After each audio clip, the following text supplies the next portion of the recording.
you talk about in that book, the book's called Behave, just how important coach behavior is in strengthening athletes' performance and also growth. But I'm sure that applies not just in football, but across absolutely all areas of life, right?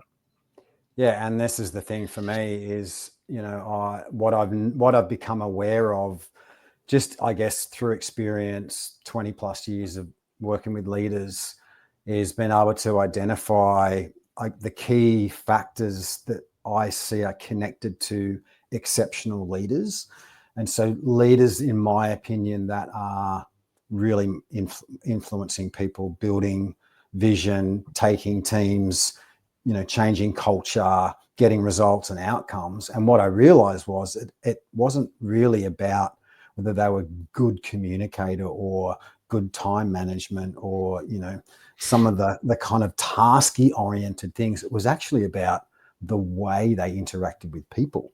And so what I did, I sort of identified a bunch of kind of behaviors that I was aware of, and then developed a lot of training and resources around sort of these core key leader behaviors. And then more recently, I adapted that kind of research and learning into the sporting world, because I feel like coaches are leaders.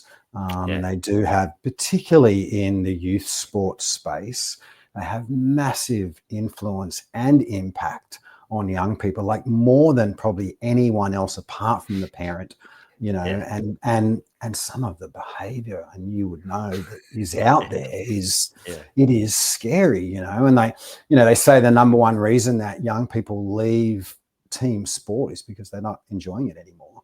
And a big connection to that is the relationship with the coach. And it's the same statistics in leadership. So, the latest Gallup survey would say that in Australia, for example, our employee engagement level is around 20%. So that's 20% of people's employees are fully engaged at work. So they have 80% either not engaged or disengaged. And the number one contributing factor to that is the relationship an employee has with their boss. Number one contributing factor.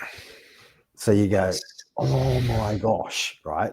If leaders could get that and go, oh, okay, how I treat people, am I curious? Am I a listener? Am I open to feedback? Am I building trust? I mean, these are the things in the book, but they're paralleled for me to both leaders and sports coaches, because I sort of see them.